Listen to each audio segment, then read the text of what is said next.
Hello guys, this is a continuation of my video series.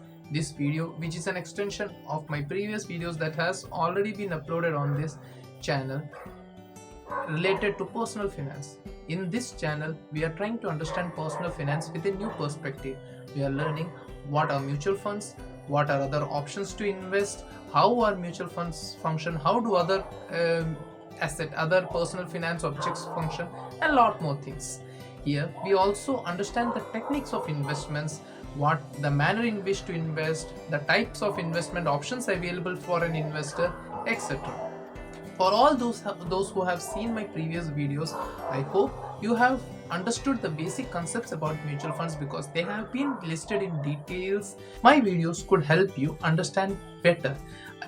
I have already uploaded videos regarding the functioning of mutual funds, the terms and conditions used, the manner in which mutual funds work, the different types of mutual fund. You can check all those videos in my channel. Do not forget to like, share and subscribe. And if you find something that has been missed, please do write in the comments and I would make a separate video for that.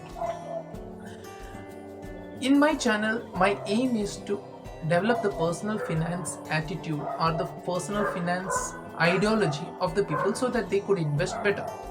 For if you are able to get any good insights from my channel, please do consider subscribing to my channel and do like, share also, so that people who are in need of this personal finance matter do get a glimpse of what to do, how to do, and understand the personal finance area much better. I will also like you to press the bell icon button that is being displayed in the just by the side of the subscribe button so that you can get all my notifications right when the videos are uploaded. If you have any suggestions for improvement of my videos or the content or any matter you want me to discuss or you have any doubts, please do mention in the comments where I would be replying you individually. So now let us first understand in this video what are we going to study. We are going to understand what is SIP, what is lump sum investment, and what are these called together. So together, what is SIP and lump sum? There are two methods of investments in a mutual fund. One is SIP and one is lump sum. So which one to opt, when to opt, likewise. So let's go into the details. We will be starting with the systematic investment plan, that is SIP. What is a systematic investment plan, popularly known as SIP, is a facility provided by the mutual funds to the investors in which the investment is made in a disciplined manner. This facility permits an investor to invest a fixed amount of money at intervals which are predefined in the selected mutual fund schemes. The investment amount usually remains constant, which rarely varies, and this works on the principle of rupee cost averaging. Now let us understand what is rupee cost averaging. Rupee cost averaging means when the price of an item is less, you get more of it, and when the price of the item is more, you get less of it. But when you average it, you will get a decent amount. That is called rupee cost averaging. Don't worry if you don't understand it, you will understand in details in the next example that we are going to show. So now let us see what is lump sum investment. Lump sum investment. This means investing the total investment corpus in one go without any periodic payment of any sort in any time period. This is a mode of investment whereby minimum amount varies from as low as ₹1,000 for some index funds to 5,000 for some other funds or more, and this is usually used for wealth creation. Over a long period, both SIP and lump sum provide the better safe results, almost the same results. Now let's understand how SIP works. For this, we take an example, a hypothetical situation where an investor invests money periodically from month 1 to month 12, a certain amount of money, and he also on the other hand he also invests lump sum amount of at one time. So let's see the example for SIP first. So it's on your screen. So let's See here, the customer or the client invested 2000 rupees every month starting from month 1 to month 12. When the first month he invested 2000, the NAV, net asset value of a fund. Net asset value of a fund has been clearly mentioned in my previous video, but still those who don't know it, it's the cost of one unit of the mutual fund. To know in details how this is calculated and the significance of this, I do recommend you to please check my previous videos. So the client invested 2000 rupees in the first month. At that time the NAV was 1000 rupees and he got 200 units. Sorry for the error, it's 200 units. So the unit balance is 200. In the next consecutive month he invested 2000, but due to some market corrections the NAV fell to 5 rupees. So he got 400 units. Thus the total unit became 600 and the value became 600 into 5, 3000 rupees.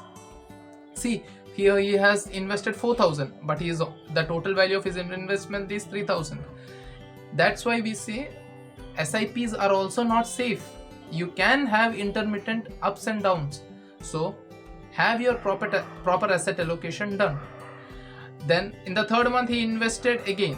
The third month markets fell further. The NAV was reduced to 4 rupees. He got 500 units. That's the total units became 1100 and the total value of its holdings became 4400 while he has invested only 6000 rupees. Then gradually with each passing month the value of the NAV increased, and at the end of the 12th month he invested 2000 rupees. His NAV was 14. He got 143 units and the total units were 3151 and the value of his units is 44110. Now see, every time when you see the board, now see, when you see the example, you find the units are getting accumulated every month, and when you see the total units he has invested is 3151 and his total returns is 44110, total value of those units, while he has invested only for 24000. So in this case we will understand how even after all those fluctuations he has managed to obtain a decent good return from the SIP mode. This is how SIP works. The longer you keep, the more averaging you get. This is called rupee cost averaging. Why rupee cost averaging? Firstly, when the cost of the NAV cost was high, he got lesser units. When the NAV costs were low, he got more units. When the NAV cost increased, his units decreased. But the total was a cumulative effort. When the cumulative effort came, he had a good gain. That is called rupee cost averaging. So now I hope you understand how the SIP works. Now we will be going to what it is called now we will be going to the next portion, that is lump sum investment. Lump sum investment, what will happen if this person invests 24,000 directly at one go instead of investing 2000 every month? So let's see the example. The example is in your board. Person invests 24,000 rupees in the month 1. The NAV was 10 rupees, so he got 2400 units. The balance units is 2400 and its value is 24,000 in month 1. Second month, third month, 12th, up to 12th month he didn't invest anything. Second month, as the NAV became 5 rupees, his total value became 12,000. And gradually it increased, and finally at the end of the 12th month it is 33,600 rupees. So from the lump sum you get, after 12 months you are getting an annualized return of you are getting a total value of 33,000, while in SIP mode you are getting 44,000. So it's an obvious thinking that SIP is far better than lump sum. No, you cannot conclude like that. Both are different techniques of investing. Both are invested for different objectives. Both are invested with different ideas. So that is what is the difference between them. See, you cannot compare mangoes to oranges. You cannot compare the sweetness of a sugar with something else. So here you cannot compare the returns of an SIP with that of a lump sum. Those are totally different scenarios. Lump sum is usually encouraged when the markets are at lowest point and markets are falling like a knife or something like that. SIPs, there is no time to recommend. Like my finance teacher once said, the best time to start SIP was yesterday. That's already gone, so you have to start it. Lump sum, you have to be a little careful about the market, how you are investing, where you are investing, and there are a lot of stuffs how you can do lump sum investing that will come up later in our personal finance series, and I hope you will gain a better understanding. So now we will be understanding the benefits of investment through SIPs. That will be directly on your screen. Have a look. Firstly, it is lighter on wallet. Lighter on wallet means instead of investing 24,000 in one go, you are investing 2,000 for 12 months. So your daily monthly expenses are also not affected, and you won't realize that you are saving while you are really saving. That is why it is called lighter on wallet. Next is makes market timing irrelevant. Markets will always have high times and low tides. With SIPs, you don't have to worry about that. You can see in the previous example that we had, the markets, we invested in high market, the markets had it slow, then the markets came up and everything made it up. So you don't have to worry about timing the market. The third is enable rupee cost averaging. I have been frequently saying in my videos the details about rupee cost averaging, and hopefully that has been covered. Next is benefits from power of compounding. All the units get added as some units are purchased at lower NAV, so you will get more units are added at that time, and helps in goal planning. That's a different topic that you will learn later in my videos related to personal finance. So these are the benefits of using SIP. There are a lot of benefits using lump sum too. Lump sum investments, the benefit is for people who are not disciplined. They can easily use lump sum because they have the money, they invest it and they let it go. They let it stay there for a long time. Then people who think the markets will go up from here and are able to understand a lot about markets, they can go lump sum. Like a lot of people who invested during the COVID time have gained immensely, who have made lump sum at that time. Similarly, a lot of benefits of using lump sum too. Now we will be discussing about different types of SIPs, how and different types of SIPs. So stay tuned to your screen. I will be showing you all the different types of SIPs that we have now.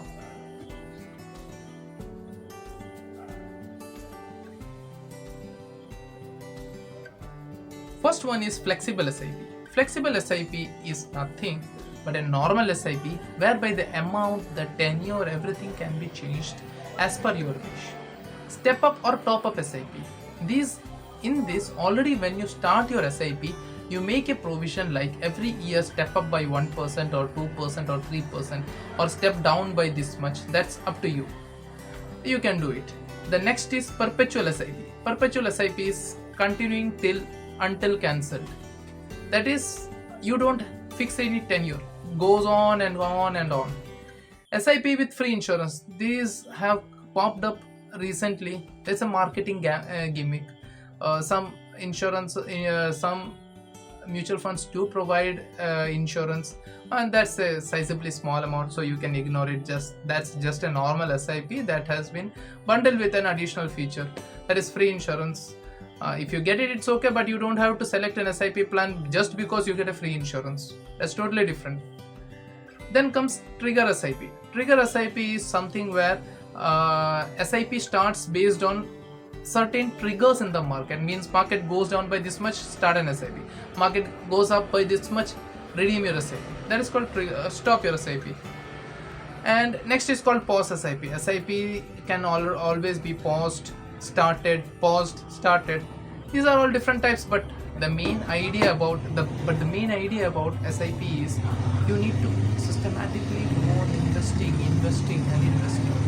At the end of the day, investing is what matters, not how much SIPs you have started, how much you have closed, what you have gained. At the end of the day, what matters is how you have invested, whether you have invested. So as we come to the end of our video, we here understood the difference between SIP and lump sum. We understood how SIP works, we understood how lump sum works, we understood what is better, what are the benefits of both, we understood a lot more things. One thing is, always try to remember, during lump sum, never try to time market. My teacher once said to me, time in the market is much more important than timing the market. So timing the market is something which even the best in this field fail to do. So don't try to time the market. Try to do SIP, STP. If you feel the market has fallen terribly, go for lump sum too. Nothing is bad, nothing is good, or nothing is best.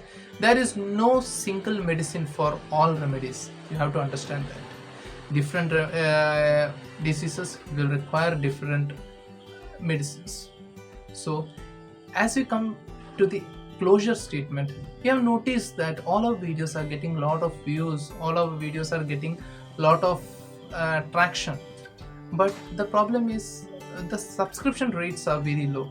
So in case you feel that my contents are not good, so instead of subscribing, please do comment the reason why you are not subscribing, or you want me to enhance my content style, or you have any suggestions, please do put it in the comment.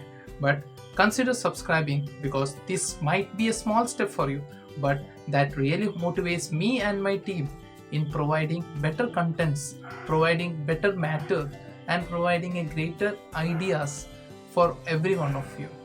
So thank you, have a good weekend, and let's meet again in our next video. Stay tuned.